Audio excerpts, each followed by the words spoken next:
तो भाई लोग कैसे हो आप लोग। तो स्वैलो द स्टार के नेक्स्ट नॉवल के एपिसोड नंबर 338 में आपका स्वागत है। तो चलिए शुरू करते हैं, लेकिन इससे पहले अगर आपने मेरे चैनल को सब्सक्राइब नहीं किया तो सब्सक्राइब करके बेल आइकन दबाना ना भूलें। तो जैसा कि हमने पिछले एपिसोड में देखा कि लू फेंग आउटर रीजन्स के लिए निकल चुका होता है और जिस रीजन में लू फेंग आया होता है वहाँ पे मोस्टली ऑफिशियल लेवल अनडाइंग हुआ करता है। अब 6 दिन बाद का समय दिखाया जाता है जहाँ पे ब्लैक डिश अपने कुछ दिनों की यूनिवर्सल ट्रैवल करने के बाद अपने डेस्टिनेशन पे फाइनली आ चुका होता है। लू फेंग अपने कंट्रोल रूम में बैठा होता है और कहता है कि 100% सिमुलेशन करो।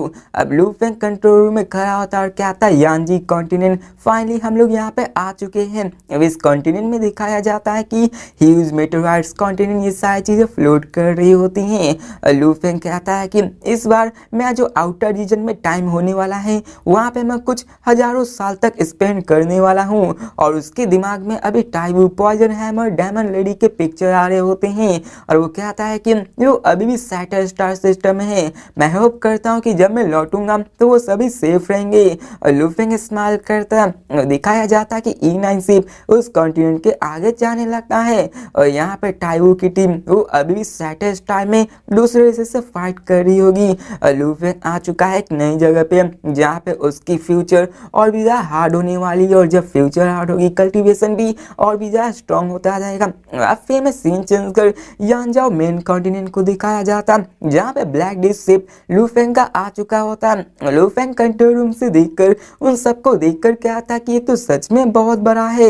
यहाँ पे ये फ्रैगमेंट ही है लेकिन मैं इसके किनारे को नहीं देख पा रहा हूँ। अब बात लू फेंग से कहती है जो कि कंट्रोल रूम में होती है। वो कहती है लू फेंग यहाँ पे जो मार्कर मैप में दिया हुआ है उसके मुताबिक यहाँ का मेन कॉन्टिनेंट नंबर 1 पे आता है और हम लोग यहाँ पे नंबर 9 की ओर जा रहे हैं जिसका डायमीटर भी 900 बिलियन किलोमीटर है और जैसे जैसे हम उसके और भी आगे जाएंगे वहाँ पे 700 बिलियन किलोमीटर आगे आते जाएगा। यहाँ पे हम लोग लाइट की स्पीड को भी मेंटेन करें तो हमें वहाँ पहुँचने के लिए आधे महीने लग जाएंगे। अब लू फेंग हामी बढ़ता है। अब एक्चुअली देखा जाए सैटर्न स्टार सिस्टम में तो यहाँ पे लू फेंग की टीम को लाइट स्पीड से कुछ ही दिन लगते थे क्योंकि वहाँ पर बहुत ही कम छोटा था, क्योंकि वहाँ का स्पेस बहुत ही छोटा था लेकिन यहाँ का एरिया उससे बहुत ज्यादा बड़ा था। अब यहाँ पे लू फेंग को दिखाया जाता है जो कहता कि क्या एक अनडाइंग जो आर्मी को लीड कर रही है। अब लू फेंग इसको पहली बार देखा होता है और अब फिर में दिखाया जाता है कि उस कॉन्टिनेंट में फ्लाई करते समय लू फेंग ने अपने स्कैनिंग डिवाइस से एक ऑफिशियल लेवल अनडाइंग को भी देख लिया होता है और यहाँ पे उसे कई सारे पते होते हैं कि यहाँ पे कई सारे वर्ड्स छुपे भी रह सकते हैं और लू फेंग इसमें नहीं पढ़ना चाहता है क्योंकि कभी भी अटैक हो सकता है। अब यहाँ पे लू फेंग उन सारी टीम को चेक नहीं करता है और वो सीधा बबाता से क्या देता है, बबाता मैं तुम्हें इस स्कैनिंग डिवाइस का चार्ज देता हूँ, अगर यहाँ पे कुछ होगा तो मुझे बताना। जिसके बाद लू फेंग अपने रेस्टिंग क्वार्टर्स में आ जाता है। अब देखा जाए तो यहाँ पे रास्ते में कई सारे एनिमीज लू फेंग को मिले थे लेकिन लू फेंग उन सबसे अभी नहीं पंगा लेना चाहता है इसलिए बबाता को ये संभाल कर वो चला जाता है। अब आधे महीने बाद का सीन दिखाया जाता है जहाँ पे लू फेंग 9 कॉन्टिनेंट के ऊपर फ्लाई कर रहा होता है। सीन चेंज को रेस्टिंग क्वार्टर्स को दिखाया जाता है जहाँ पे बबाता होती है वो चिल्ला कर कहती है कि लू फेंग और यहाँ पे बबाता बहुत ही अर्जेंट बोल रही होती है। तो लू फेंग उससे पूछता है कि क्या हुआ तो बबाता उसे कहती है कि जल्दी आओ कंट्रोल रूम में आओ। तो लू फेंग स्माइल करता है और कहता है कि लगता है तुम मुझसे कुछ छिपा रही हो। अब दिखाया जाता है एक्सटर्नल सिमुलेटर को जो कि कंट्रोल रूम में होता है और लू फेंग उसकी तरफ देखता है तो शॉक हो जाता है और कहता बबाता आखिर तुमने इस शिप के पास मुझे क्यों रोका है, आखिर हम इस मेन कॉन्टिनेंट में ही तो है, तो आखिर यहाँ पे हुआ क्या है। तो बबाता बहुत ही वियर्ड तरीके से हंसने लगती है और यहाँ पे आप लोग जिसका इंतजार कर रहे थे तो उसका सामना लू फेंग से होने वाला था, वही पुराना एमी। अब यहाँ पे स्क्रीन पे एक ह्यूमन का इमेज आता जो कि अपने ग्रीन आर्मर में आया होता है। अब लू फेंग उसको देखकर शॉक हो जाता है और कहता है कि क्या नाला इंसान। अब यहाँ पे वो कहता है कि बबाता ये मत कहना कि तुमने मुझे इस पिक्चर को इसी खातिर दिखाया है। तो यहाँ पे ये देखकर लू फेंग की भी आंखें चमक उठती है और बबाता प्राउडली होकर कहती है कि कांग्रेचुलेशन तुमने सही गेस किया। अब लू फेंग शॉक हो जाता है और कहता है कि तुमने सच में उसको फाउंड कर लिया। अब देखा जाए तो उसे विश्वास नहीं हो रहा था, क्योंकि आउटर रीजन्स वर्ल्ड बहुत ज़्यादा बड़ा होता है और इस सब को एक बंदे को खोज पाना बहुत ही मुश्किल है। लेकिन उसकी किस्मत थी जो कि उसे नाला इंसान मिल चुका होता है। अब सिर्फ उस कॉन्टिनेंट के ऊपर फ्लाई कर रहा था और अपने पास स्कैन डिवाइस भी होता है। अब यहाँ पे देखा जाए तो बवाता ने इसको डिस्कवर कर लिया होता है और बवाता ने इसके एनर्जी को भी डिस्कवर किया होता है और इसी कारण उसने इसका पता लगा लिया होता है। बवाता कहती है कि ये तुम्हारे अर्थ को ट्रेस के रूप में देख रहा था, तुम्हारे पे कई सारे अटैक्स किए, तुम्हें मारने की कोशिश की, तुम्हारे अर्थ को हथियाने की कोशिश की और अभी वक्त तुम इससे मिट गए हो। यहाँ पे तुम्हारे पास बहुत ही अच्छा मौका है। तो लू फेंग की आंखें चमक उठती है। अब उस वक्त जब नाला इंसान ने लू फेंग अटैक किया था तब लू फेंग सिर्फ एक छोटा सा स्टार लेवल का बंदा था जो कि अर्थ पे रहा करता था और नाला इंसान ने तो हद ही पार कर दी, जबकि उसने अर्थ को यहाँ पे थ्रेटन करने के लिए अपनी आर्मी तक भेज दी। लेकिन लकली लू फेंग यहाँ पे उन सबको मार दिया और लकली बाद में जाके Lu Feng black dragon mountain empire राज से लू फेंग अर्थ का लीडर भी बन चुका था। नहीं तो आज अर्थ पूरी तरह से गुलामी में भर जाती। और यहाँ पे उसके कई सारे टैक्टिक्स फेल होते हैं और यहाँ पे लू फेंग कहता है फाइनली इस इंसिडेंट के बाद जो कि वर्ल्ड विथिन है, वर्ल्ड के बाद लू फेंग का फाइनली मौका यहाँ नाला इंसान को मारने का मिल गया है। और यहाँ पे हमें बताया जाता है कि जब वर्ल्ड विथिन है वर्ल्ड हुआ था, जो कि आपको पता ही होगा, जब लू फेंग अंदर गया होता है और वहीं से थंडर गॉड को इनहेरिटेंस भी मिली होती है, वहां पर नाला इंसान लू फेंग के पावर के बारे में जान गया होता है, वो डर गया होता है और लू फेंग से बचने के लिए आउटर रीजन्स वर्ल्ड में भाग गया होता ताकि लू फेंग उसको ना खोज पाए। और उस वक्त से लेके अभी तक बहुत चीजें हो चुकी है। यहाँ पे लू फेंग और का लीडर बाद में ही बना हो, लेकिन वो उसका सामना कुछ नहीं कर सकता है और लू फेंग अपने फैमिली को बचा दिया होता है। अब लू फेंग के अंदर बहुत ही किलिंग इंटेंट जाग रहा होता है और कहता नाला इंसान, मैं यहाँ पे 4000 सालों से तुमसे नहीं मिला हूँ, मुझे लगता है कि यहाँ पे तुम कितने स्ट्रांग होगे, चलो आज तुम्हारी ताकत को देख लेंगे। लू फेंग ऑर्डर करता है, क्या था बताता स्कैन करो कि आखिर नाला इंसान कहाँ है और उसके बारे में प्रोजेक्ट। अब तभी स्क्रीन पे एक डिस्प्ले आ जाता है जिसमें कि एक शॉकिंग बैटल सीन होता है और यहाँ पे दिखाया जाता है कि उस बैटल स्क्रीन पे एक ह्यूमन होता है जिसमें 2 अंडाइंग्स होते हैं, उसमें अराउंड 200 सेक्टर लॉर्ड्स और लगभग 2000 डोमेन लॉर्ड्स और लगभग 20000 यूनिवर्सल लेवल्स के सोल्जर्स होते हैं। और यहाँ पे जैसे लू फेंग के पास 2 चॉइस होती है, एक तो अकेले फाइट करने की, एक तो यहाँ ग्रुप बैटल करने की। और यहाँ पे ग्रुप बैटल हो रही थी, अब ह्यूमंस वर्सेस यहाँ डेमंस की फाइट हो रही थी और डेमन रेस के भी जितने भी आर्मी होते उसको भी एक अनडाइन कमांड कर रहा होता है और दिखाया जाता कि वो भी बहुत ज़्यादा पावरफुल था, जबकि उन सबको सप्रेस कर रहा था। और जितने भी थे वो सभी फाइट कर रहे होते और यहाँ पे सबकी हाइट वेट ये सब के बारे में बताई जाती है, जिसको मैं स्किप करता हूँ। अब लू फेंग उन समय से नाला इंसान को देखता है, जो कि उसकी तरफ देखकर उसे पता चल जाता है कि वो तो अभी सेक्टर लॉर्ड लेवल 3 का है और लू फेंग अभी कितना ज़्यादा पावरफुल हो गया और सेक्टर लॉर्ड लेवल 3 को मारने के लिए लू फेंग का तो बाएं हाथ का खेल है। लू फेंग उसकी तरफ डिस्ट्रेस सिग्नल देखता है। अब लू फेंग की डिस्ट्रेस सिग्नल्स यहाँ के 10 बिलियन किलोमीटर के आराम के दायरे में भेज सकता है। लू फेंग रियलाइज करता है कि यहाँ पे बैटल यहाँ पे 100 मिलियन किलोमीटर में हो रहा है। अगर यहाँ पे देखी जाए उनकी सिस्टम स्कैनिंग डिवाइस भी एडवांस हो, लेकिन वो लू फेंग को ट्रैक नहीं कर सकते। बताओ उसे क्या आती है, लू फेंग यहाँ पे एक अनडाइंग बैटल जो कर रहे हैं वहां से कॉल रिक्वेस्ट आया, तो लू फेंग कहता है चलो एक्सेप्ट करो और उसे मैं क्वांटम कंप्यूटर में भेजो। अब तभी वहां पे लू फेंग के क्वांटम कंप्यूटर में एक स्क्रीन अपीयर होता है जहाँ पे वो कहता है एलाई प्लीज हमारी मदद करो, मेरी स्कैनर तुम्हें डिटेक्ट नहीं कर पा रही है, लेकिन आर्मी की स्कैनर तुम्हारे मार्कर को डिटेक्ट कर पा रही है, तुम हम सबसे बहुत ही स्ट्रांग हो और यहाँ पे 2 अनडाइंग है, अब तुम मिल जाओगे तो यहाँ पे हम उस अनडाइंग डेमन से सामना कर सकते, प्लीज आओ और हमारी मदद करो, हम लोग इसको होल्ड नहीं कर पा रही, weaker universe domain sector lords के बंदे यहाँ से भाग रहे हैं, लेकिन यहाँ पे वो सभी मार जाएंगे। यहाँ पे वो बंदा था वो नाला इंसान नहीं था, बल्कि समझ लो कि वहाँ के टीम को लीड करने वाला बंदा था। लू फेंग उसको कहता है ठीक है, अब वहाँ से कॉल क्लोज होता है। अब लू फेंग उस सिचुएशन बैटल की तरफ देखता है और क्या था, ये नाला इंसान तो सच में क्राफ्टी है, ये तो सेक्टर लॉर्ड 3 का हो चुका है और नेचुरली देखा जाए तो यहाँ पे सेक्टर लॉर्ड पाइनिकल वॉरियर से डील नहीं कर सकता है। लू फेंग दिखाता है कि लगता है कि इन सब में रिलेशन इतना भी बुरा नहीं है। लू फेंग कहता है कि अगर ऐसा ही रहा और यहाँ पे वो भाग गया तो यहाँ पे कई सारे यूनिवर्स डोमेन लॉर्ड्स के बंदे हैं जो कि मारे जाएंगे। अब दिखाया जाता है वहाँ पे ब्लैक आर्मर बंदे को, जो कि अपने ब्लैक हेलमेट को पूरे बॉडी से कवर कर लेता है। और यहाँ पे कोई और नहीं लू फेंग होता है, जो कि अपने स्टोन बोर्ड्स को अपने साथ ले लेता है। और वहां से दिखाया जाता है लू फेंग सोचता है कि यहाँ पे गोल्डन हॉर्न बीस्ट अभी तक बीस्ट को आर्मर्स को रिक्वायर नहीं किए, इसलिए अभी के फिलहाल मैं अपने ह्यूमन बॉडी को यूज करने वाला हूँ।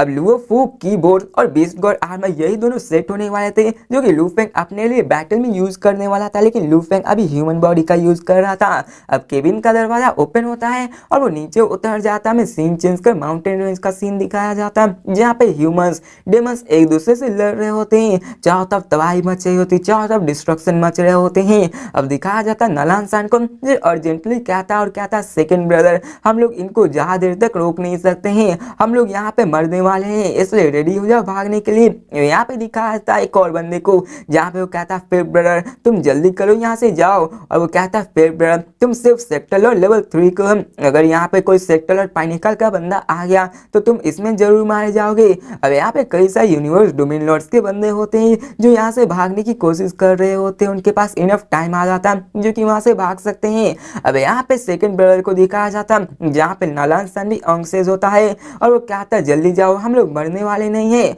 अब नालान सान को दिखाया जाता है जो दर्द में होता है और वो एक्सेप्ट नहीं कर सकता है। यहाँ पे हमें बताया जाता है कि नालान सान जब आउटर रीजन्स वॉर में आया था तो वो 63 टाइम्स भाग चुका था, मतलब मौत की सिचुएशन आ चुकी थी और उसे वहां से 63 बार भागना पड़ गया था। लेकिन उसके भागने पे उसके जितने भी लाइफ और डेड कॉमरेड्स होते वो मारे जाते हैं। अब उनके बिना वो इतना लंबा सर्वाइव नहीं कर पाता और ये पीटी है कि यहाँ पर 1000 सालों में उनका रिलेशन अच्छा हो गया था और नालान सान अभी भागने की तैयारी कर रहा था। लेकिन तभी आसमान में से गॉड जैसा कोई बंदा उतरता है और वहां पे चारों तरफ हाउल होने लगती है और दिखाया जाता है एक बड़ा सा ब्यूटीफुल लाइक सिल्ट हाउस नीचे की तरफ आता है, जिसकी पावर बहुत ज्यादा होती है। और यहाँ पे हमें दिखाया जाता है उन दोनों ह्यूमन अंडाई को, जो कि सामने की तरफ देखते हैं। अब लू फेंग लुओ फू कीबोर्ड्स को लेके आ रहा था और क्या था लुओ फू कीबोर्ड्स, मतलब हमारे पास कुछ आशा हम जीत सकते हैं, और वो खुश हो जाते हैं। अब लुओ फू कीबोर्ड लू फेंग का नया वेपन था, जो कि फ्लाइंग टाइप वेपन था और ये नेचुरली फॉर्म और स्पेशल था, जो कि एक बर्ड के जैसा ही लगता था। अब जैसे इसमें से कोई भी इसको ट्रेड करता है, इसमें से एक बर्ड के जैसा स्लेट हाउस बनता है, जिसकी स्पीड बहुत ज्यादा बढ़ जाती है। इसकी अगर प्राइस की बात करें तो इस बोर्ड की अकेले की प्राइसिंग 1 से लेकर 2 मिलियन मिक्स्ड एलिमेंट्स होती हैं और ये बहुत ज्यादा रेयर भी होता है, इसको खरीदना भी बहुत ज्यादा मुश्किल होता है। यहाँ तक कि कुछ ही ऑफिशियल लेवल अंडाइन के पास ये सब हो सकता है। और एक लुओ फू बोर्ड का होना ये किसी के स्टेटस को डिस्प्ले करता है। कॉपर आर्मर अंडाइन को दिखाया जाता है, जो कि फ्लेम्स में होता है और कहता है सू फैन हम लोग यहाँ पे जीतने वाले हैं। अब यहाँ पे सभी जितने भी कमजोर होते हैं वो कहता लगता है कि हमारे टेबल्स पलटने वाले हैं, यहाँ पे हम लोग जीतने वाले हैं। अब यहाँ पे हमें दिखाया जाता है कि वो लोग खुश तो मना रहे होते हैं, लेकिन उसको देखकर शौक हो जाते हैं कि क्या ये मजाक है, क्या ये तो सिर्फ सेक्टर लॉर्ड्स का बंदा। वो कहते हैं कि आखिर ये सेक्टर लॉर्ड का कैसे हो सकता है। और जितने भी यहाँ पे एक्साइटेड थे उन सबका चेहरा उतर जाता है कि आखिर एक सेक्टर लॉर्ड का बंदा इन सबका क्या मुकाबला कर पाएगा।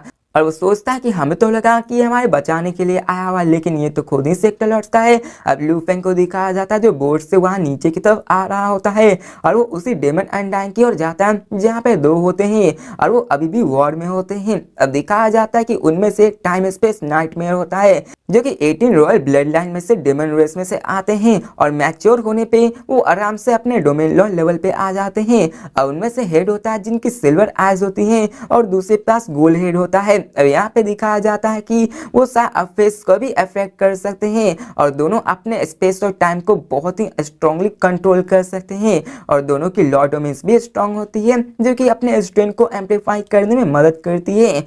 उनके पास रॉयल ब्लड लाइन होने के कारण अपने इस कॉम्प्रिहेंशन में और भी ज्यादा महारत पा लेते हैं। अब यहाँ पे इसके बारे में बहुत सारी चीजें लिखी होती है, लेकिन इसको मैं स्किप करता हूँ, वैसे भी क्या फायदा है, इन सबको मरना ही है। अब यहाँ पे लू फेंग उन्हीं टाइम स्पेस नाइटमेयर की तरफ जाता है और उनकी तरफ जाता है अपने कॉम्प्लेक्स इनकार्विंग से लेकर अटैक कर देता है। वहां से काउंटलेस गोल्ड ट्रेस निकालता है, जो कि टोटल 999 फ्लैग्स होते हैं और काउंटलेस ट्रेप चारों तरफ जाते हैं और यहाँ पे बीच में बीस्ट गॉड प्रोडक्शन बन जाता है। और यहाँ पे दिखा दिखाया जाता है कि उनकी पावर बहुत ज़्यादा होती है और एक पावरफुल एनर्जी पूरे के पूरे यूनिवर्स पे डोमिनेट करने लगती है। अब यहाँ पे 2 ह्यूमंस अनडाइंग भी होते हैं। दोनों पहले तो लगा था कि लू फेंग कमजोर है, लेकिन इसको देखकर वो सभी शॉक हो जाते हैं। यहाँ तक कि डेमन अनडाइंग्स भी उसको देखकर शॉक हो जाते हैं। अब एक ह्यूमंस और डेमन सेक्टर लॉर्ड्स वो सिंपली हवा में देख रहे होते हैं, उनको कुछ समझ नहीं आ रहा होता, लेकिन उनके मन में भी डर बैठ गया होता जितनी उनकी प्रेशर थी। अब दिखाया जाता है लू फेंग को जो कि लुओ फू की बोर्ड पे होता है और कहता है बीस्ट गॉड आर्मेन फर्स्ट पर वो अपने उसी टाइम स्पेस नाइटमेयर की बढ़ता है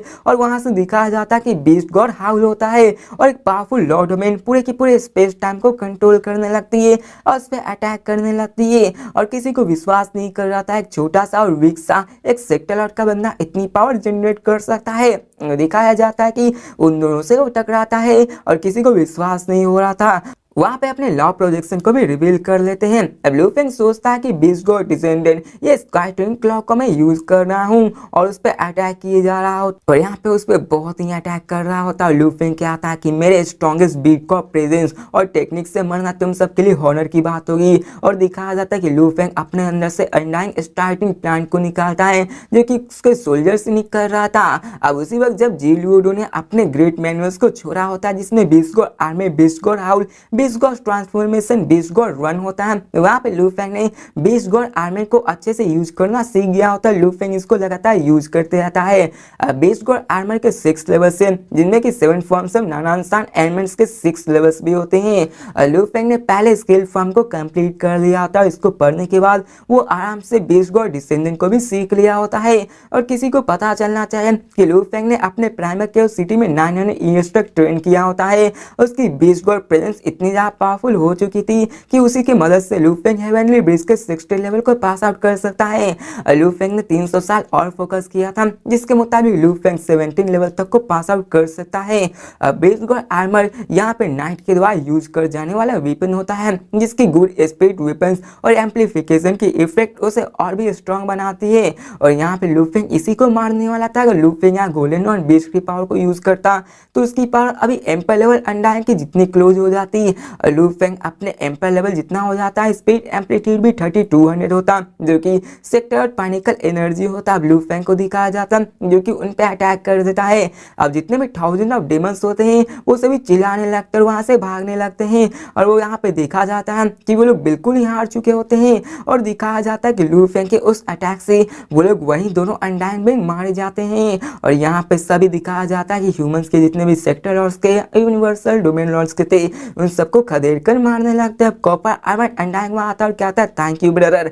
और यहाँ पे वीक लुकिंग अनडाइंग भी आता है, वो लू फेंग से कहता है हमारी मदद करने के लिए शुक्रिया। और वो कहता है कि मैं बोए और इसका नाम सू फैन है, हम दोनों यहाँ पे जर्नल्स हैं। यहाँ पे मुझे ये बिलीव है कि आप उन 5 लेवियाथन्स के किसी अंदर से आते हैं। अब ब्लैक आर्मर लू फेंग वो अभी हेलमेट और बूट्स में होता है, कोई भी अभी उसको पहचान नहीं पा रहा होता है। और लू फेंग के पैरों के नीचे लुओफी की बोर्ड होता है जिसके बाद वो अपने इंटरनल वर्ल्ड में रख लेता है। यहाँ पे वो अपने हेलमेट को उतारता है, अपने शॉर्ट हेयर यूथ को दिखाता है। अब यहाँ पे नालान सन भी वहीं पे जमा होता है और यहाँ पे उसको देख रहा होता है। नालान सन कहता है सेकंड ब्रदर, थर्ड ब्रदर, लगता है कि हमें सेपरेट होने की कोई जरूरत नहीं है, हम लोग सेफ है। तो वो कहता है कि फिफ्थ ब्रदर यहाँ पे इस पावरफुल वॉरियर का शुक्रिया करना चाहिए, ये वॉरियर्स जरूर पावरफुल है, ये अभी सेक्टर और लेवल का है लेकिन आराम से डेमन रेस के अनडाइन को मार सकता है। इसके साथ तो गोल्ड लिप्स भी जो कि अनडाइन प्लांट है जो कि इसके लिए बहुत ही ज्यादा अच्छा है। अब नालान सन जब ये सुनता है तो उसको भी शौक हो जाता है कि क्या सेक्टर लॉर्ड का बंदा एक डेमन अनडाइन को मार सकता है वो भी इतनी आसानी से, ये तो बहुत ज्यादा पावरफुल है, ये एब्सोल्यूट जीनियस है। ऐसा लगता है कि इसकी बैकग्राउंड बहुत ज्यादा है, अगर यहाँ पे मैं इसके करीब आ जाऊंगा तो लू फेंग के लिए मेरे लिए कोई खतरा नहीं हो सकता। अब नालान सन लू फेंग से डरा हुआ था जिसके कारण लू फेंग से वो भागकर आउटर रीजन्स में आ चुका होता है। लेकिन यहाँ पे नालान सन की किस्मत देखो, यहाँ पे लू फेंग के सामने खड़ा होकर वो सोच रहा होता है कि यहाँ पे अगर इसके साथ मेरा रिश्ता क्लोज हो जाएगा तो लू फेंग यहाँ में कुछ नहीं बिगाड़ पाएगा। लेकिन उसको क्या पता आके सामने कौन बंदा है। अब यहाँ पे हमें दिखाया जाता है उन दोनों अनडाइंग बंदे को जो कहता है चलो देखो ये वॉरिस अपना फेस रिवील कर रहा है और कहता है चलो ये कोई बंदा ऑर्डिनरी पर्सन नहीं है, जितने भी sector lords, domain lords, universal level होते हैं वो सब उसकी तरफ ही देखने लगते हैं। और हमें दिखाया जाता है नालान सन को जो भी लू फेंग की तरफ देखने लगता है। अब यहाँ पे लू फेंग अपने यहाँ फेस को रिवील करता है। यहाँ पे जितने भी वॉरियर्स होते हैं वो देखते हैं कि हाँ ये तो बहुत ज़्यादा पावरफुल है, लेकिन यहाँ पे आखिर नलान सन लू फेंग को कैसे न पहचाने। 4000 साल हो चुके हैं, लेकिन नलान सन जिससे भागा था वो लू फेंग था, और यहाँ पे उसके फेस को न पहचान पाना उसकी बहुत बड़ी गलती होगी। अब नलान सन लू फेंग की तरफ देखता है तो उसके होठ कपकपाने लगते हैं, उसको विश्वास नहीं होता है और वो कांपते हुए आवाज में कहता कि ये और नलान सन को दिखाया जाता जिसका पूरा रूह कांप जाता और कहता लू फेंग ये तो सच में लू फेंग है। अब किसी को पता होना चाहिए कि 4000 साल पहले वो ब्लैक ड्रैगन माउंटेन एम्पायर में है और लू फेंग की इम्प्रूवमेंट स्पीड भी बहुत अच्छी खासी थी और उस वक्त उसके बीच और लू फेंग के दरमियान इतनी ज्यादा नहीं बनती थी। अब देखा जाए तो इसी की वजह से लू फेंग से वो बचकर भागा होता है और उसके पास दो ही रास्ते होते हैं कि या तो आउटर रिंग्स वॉर में जाए, वो अपने आप के लाइफ को रिस्क में ले जाके अपने आप को डोमेन लॉर्ड्स में ब्रेक थ्रू करे और डोमेन लॉर्ड लेवल में आने के बाद वो स्ट्रगल करता गया और फाइनली वो आराम से सेक्टर लॉर्ड लेवल में बन गया था। आखिर यहाँ पे वो कितने सालों तक यहाँ फाइट करता रहा क्योंकि यहाँ पे लू फेंग से डरता रहा। वो अपने आप को इम्प्रूव किया ताकि वो लू फेंग से बच सके या फिर मौका मिले तो लू फेंग को मार सके, लेकिन यहाँ पे लू फेंग उसके सामने आ चुका है और यहाँ पर उसकी स्ट्रेंथ इतनी है कि वो आराम से पानिकल अनडाइंग जनरल को मार सकता है। और यहाँ पे उसे दिखाया जाता नलान सन को जिसे विश्वास नहीं होता और क्या था आखिर ये इतना स्ट्रॉन्ग कैसे हो सकता है, आखिर कैसे। यहाँ पर तो जीनियस कंपटीशन उसको सिर्फ 4000 सालों पहले ही ज्वाइन किया था, उस वक्त वो सिर्फ स्टार लेवल 9 का बंदा था। इन 4000 सालों में वो एक सेक्टर पानिकल कैसे बन सकता है, यहाँ तक कि उस सेक्टर पानिकल के स्ट्रेंथ से वो पानिकल अनडाइंग जनरल तक को मार सकता है। और उसके माइंड में सारी चीजें घूमने लगती, वो असहाय हो जाता और क्या था ये सब खत्म हो गया है, ये सब खत्म हो चुका है। तो भाई लोग इसी के साथ ये वीडियो भी खत्म होती है, तो मिलते हैं नेक्स्ट वीडियो में, देखते कि आगे क्या होने वाला है। क्या लू फेंग नलान सन को देखते ही मार देता है या फिर यहाँ पे लू फेंग उसको कहीं आगे जाके मारने वाला है, क्योंकि आर्मी के रूल के मुताबिक यहाँ पे कोई भी अपने एलाइज को मारेगा तो उसकी सजा उसकी मौत से हो सकती है। यहाँ तक कि लू फेंग के टीचर सिटी लीडर भी नहीं बचा सकते क्योंकि ये आर्मी के रूल है। तो देखते हैं कि लू फेंग आखिर क्या प्लान बनाता है। तो मिलते हैं नेक्स्ट वीडियो में, तब तक के लिए बाय।